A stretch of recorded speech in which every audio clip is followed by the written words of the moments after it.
জামিন পেলেন চক্ষুদান বিতর্কে জড়ানো সমাজকর্মী আমির চাঁদ শেখ সহ পরিবারে 5 জনের জামিন মঞ্জুর করল কৃষ্ণনগর জেলা আদালত। দৃষ্টিহীনের চোখে আলো ফেরাতে চেয়ে প্রয়াত মায়ের কর্নিয়া দান করেও করতে হয়েছিল হাজতবাস। 3 দিন পর জামিন পেলেন সেই সমাজকর্মী।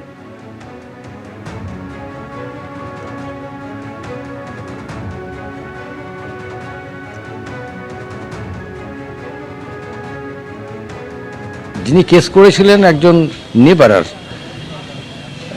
রশিদ শেখ, তিনি যারা এফিডেভিট সাবমিট করেছিলেন তাতে উনি বলেছেন যে পাড়া প্রতিবেশীর পরামর্শে আমি মামলাটা করেছিলাম। আজ সিডি এসেছিল, যিনি মারা গেছেন মহিলা, তিনি 17/10/24 সালে একটা অঙ্গীকার করেছিলেন যে দুটো আমি কণিকা দান করবো দুটো। তার কাগজপত্রগুলো সিডিতে ছিল, আয়ও পাঠিয়েছিলেন। সেইগুলো দেখে আর এফিডেভিটটা দেখে জজ সাহেব জামিনটা মঞ্জুর করেছেন। মায়ের মৃত্যুর পর তার কর্নিয়া দান করেননি, বরং বিক্রি করেছেন, এমনটাই অভিযোগ ছিল এই আমির চাঁদ শেখের বিরুদ্ধে এবং তার পরিবারের আরো 4 জনের বিরুদ্ধে। 3 দিনের হাজতবাস শেষে গতকাল জামিন পেলেন তিনি।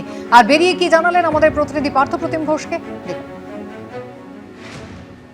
মায়ের চোখ তার করে জেলে কাটাতে হলে এই সময় দুঃখের কি আর জানে ভালো। আমরা চেয়েছিলাম যে আমার মার পূর্ব ইচ্ছা অনুসারে, জানে মাকে আমি কোনোদিন বলিনি, আমি দীর্ঘদিন ধরে এই কাজ করলেও মাকে বলিনি। মা চোখের হসপিটালে গেছিলো ছানি অপারেশন করতে, সেখানে উনি ওইসব ছবি দেখে ডাক্তারদের কথা শুনে উনি অনুপ্রাণিত হওয়ার পরে ওখানে আমার ওয়াইফ ছিলেন, তো তখন উনি বলেছেন যে মরার পরে দেখতে পাই, এ তো জানতাম না, তাহলে আমি যদি মরে যাই তাহলে কি হবে। তো বলে তাহলে তখন মরার পরে যদি আপনার বাড়িতে ফোন করে তাহলে আমরা যাব, গিয়ে চোখ তুলে নেব। আপনার কর্নিয়া দিয়ে সর্বোচ্চ 6 জন লোক, অন্ধ মানুষ, তারা চোখে দেখতে পারবে। একদম ঠিক 6 জন দেখতে পারবে। এবং সেই জায়গাতে মা জানে, সে লেখাপড়া সেমন জানে না, সেরকমভাবে সে অনুপ্রাণিত হয়ে সেটা করেছে। এইবার আমি যেহেতু দীর্ঘদিন ধরে এই কাজ করি, এইবার সেই জায়গাতে আমাকে বাড়িতে এসে যখন বলে, তখন আমি জানে কি বলবো, আমার গর্বে বুক ফেটে যাচ্ছে যে আমার মা পর্যন্ত অনুপ্রাণিত হলো, অথচ এইখানে অনেক অনেক তথাকথিত শিক্ষিত তারা এখন বোঝে না যে একটা অন্ধ মানুষ, তার সে অন্ধত্ব দূর হবে। পুলিশের যে জায়গাটাতে সব কিছু ডকুমেন্টস দেখানোর পরেও আমি জানি না তিনি আসলে পড়াশোনা করে পুলিশ হয়েছেন না কাউরের পা চেটে হয়েছেন, সেটা আমি জানি না। এটাই আমি বুঝতে পারলাম না। আজকে ন্যূনতম তাকে মাধ্যমিক পাস বা উচ্চ মাধ্যমিক পাস ছাড়া সে পুলিশের চাকরি পায় না। দৌড়, লাভ, ঝাঁপ অনেক কিছু করতে হয়। তো তিনি কোন যোগ্যতা বলে যে ওখানে ওই আইসি চেয়ারে বসলেন, সেটা আমার মাথায় ঢুকলো না।